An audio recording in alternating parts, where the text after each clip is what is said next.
Semua karena satu rumah jangan sama. Itu bagaimana mereka memaknai pengorbanan Kristus. Bagaimana mereka merefleksikan pengorbanan Yesus Kristus. Maka saat ini kita ada kerelaan sedikit, keluarkan isi dompet, datang jauh-jauh dari Kodi ke sini, dari Lopo yang paling jauh. Nanti bukan buat orang Lopo. Habis dari Lopo, Lamboya. Lopo, Lamboya. Bukan dulu. Nah, luar biasa. Ikut rame-rame diskusi di grup, korbankan waktu dari Lamboya. Saya harus ikut ini. Nah, ikut. Bagian daripada bagaimana kita punya keyakinan bahwa hanya dengan kematian Yesus Kristus kita berpindah posisi. Kalau andai kata Yesus tidak merebut kita dari kematian kekal, karena apa Bapak Mama? Upah dosa adalah maut. Maka Yesus rela mengambil dosa kita, menyerahkan nyawanya demi dan untuk menyelamatkan saya dan saudara sekalian. Karena itu respon kita Bapak Mama sebagai pribadi yang menikmati kemenangan di dalam Yesus Kristus, yang menikmati kasih dan karunia Tuhan, maka apa kata firman Tuhan Bapak Mama? Kita punya tugas dan tanggung jawab memuliakan Tuhan. Amin. Amin. Sama-sama bilang memuliakan Tuhan. Memuliakan Tuhan. Menyembah Tuhan. Menyembah Tuhan. Memuliakan Tuhan dalam cara hidup kita, dalam kita merefleksikan perjalanan kehidupan ini, melakukan hal-hal yang baik, rajin bersekutu dengan Tuhan, berdoa, menyanyi, menyembah, bersukacita di dalam Tuhan. Ya, dalam rumah tangga saling mengasihi, saling mencintai satu dengan yang lain. Kalaupun penderitaan, persoalan memang tidak dapat disangkali selalu beriringan dengan kehidupan ini. Siapakah manusia tidak mengalami yang namanya tantangan hidup? Semua pasti mengalami.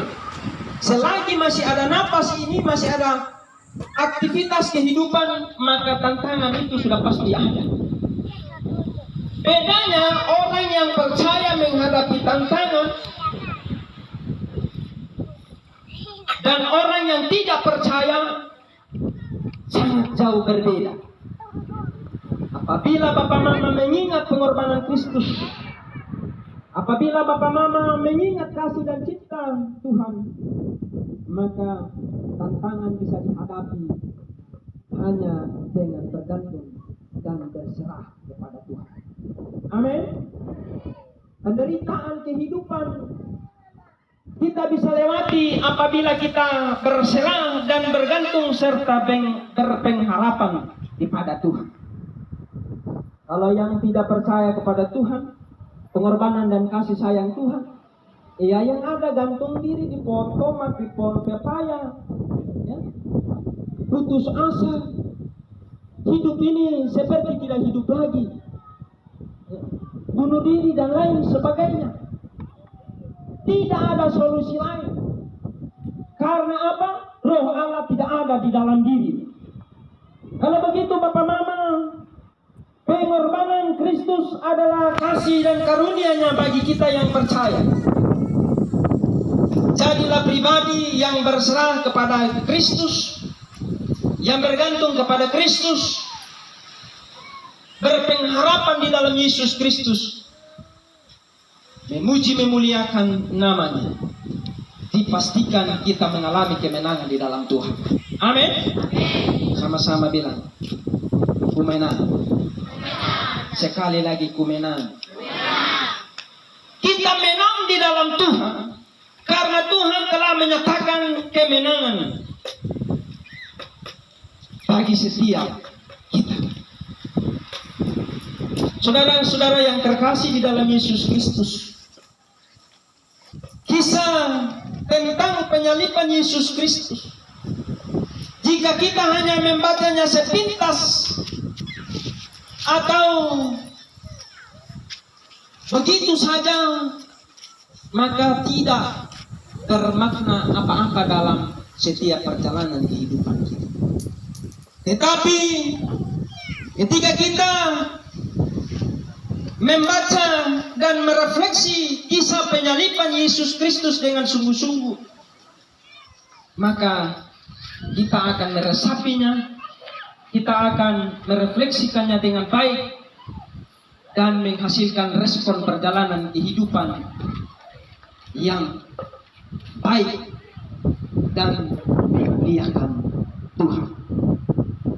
Siap Papa Mama? Tahun 2024 ini kita rayakan Paskah bersama-sama di tempat ini karena kita mau merefleksikan pengorbanan Kristus untuk menyelamatkan saya dan saudara-saudara sekalian.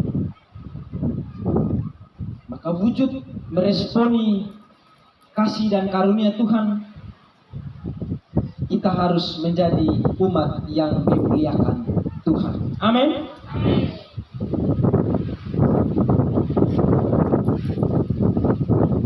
Satu, di dalam kematian dan kebangkitan. Ketika hari ini kita rayakan kematian Kristus, belum selesai. Belum selesai. Dia menyerahkan nyawa. Tetapi dia masih melanjutkan proses untuk menyatakan kuasanya.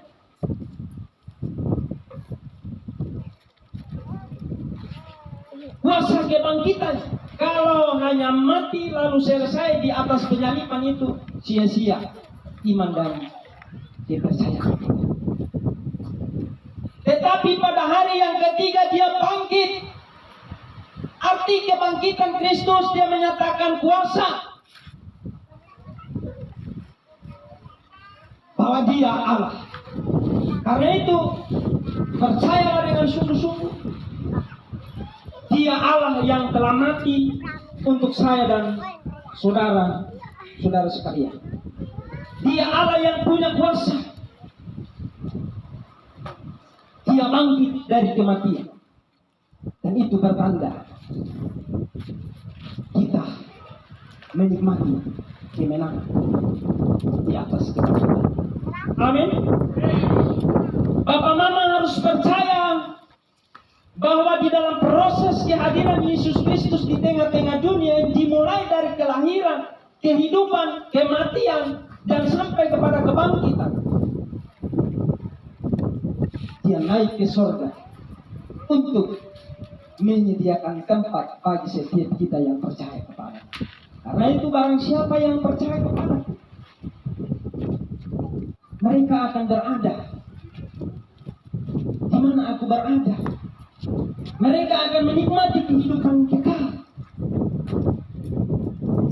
Karena mereka tinggal di dalam aku dan aku tinggal di dalam mereka.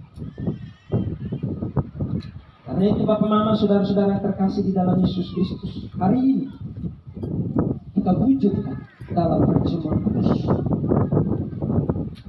Makan dan minum tubuh dan darah Kristus untuk mengenang dan meresapi pengorbanan Yesus Kristus di atas kayu salib. Yesus tinggal di dalam kita dan kita tinggal di dalam Kristus. Refleksi, jalanilah kehidupan, muliakanlah Tuhan. Memuliakan Tuhan tidak sia-sia, karena dia Allah yang punya kuasa, Allah yang siap menolong, menyertai. Sebab sebelum dia naik ke surga, dia menyatakan, jangan takut, aku menyertai. Kita tidak sendiri. Ada Roh Kudus yang memampukan kita, yang menguatkan dan meneguhkan kita untuk berjalan dalam kasih-Nya Tuhan, untuk kita bisa melakukan segala sesuatu yang baik dan memampukan kita untuk terus memuliakan Tuhan. Amin. Mari kita tundukkan kepala. Kita renungkan pengorbanan Yesus Kristus.